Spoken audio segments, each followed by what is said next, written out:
2025 আমি দিয়ে ডেট দিয়ে কোম্পানিটা করে দিচ্ছি। দেখো ডেট দিয়ে কোম্পানি তৈরি করা যায়। ওয়েস্ট বেঙ্গল দিলাম, আর কিছুই করবো না, জাস্ট কন্ট্রোল প্লাস এ প্রেস করবো, কন্ট্রোল প্লাস এ, সেভ হয়ে গেল।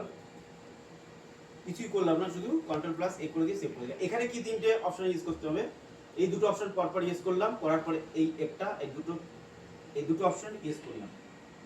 আর তার নিচে ইনভেন্টরি আর ইন্টিগ্রেট অ্যাকাউন্টস উইথ ইনভেন্টরি, এই দুটো অপশন ইউজ করতে হবে। মেইনটেইন ইনভেন্টরি, তোমার যে কোম্পানিটা, তুমি সেই কোম্পানি থেকে তোমার ইনভেন্টরি আছে, স্টক আছে, তখন এই দুটোকে ইউজ করবে, ঠিক আছে।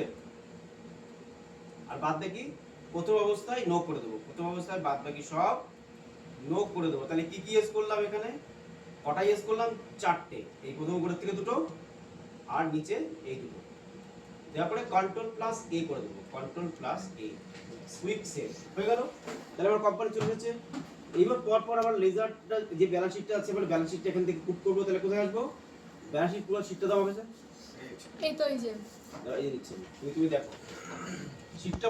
এই শিটটা আনার জন্য কোথায় আসবো আমরা, মনে করো এই ইন্ট্রা ওয়াল প্রাইভেট লিমিটেড এই শিটটা করবো, এইটা ব্যালেন্স শিটটা আমি করবো, ঠিক আছে।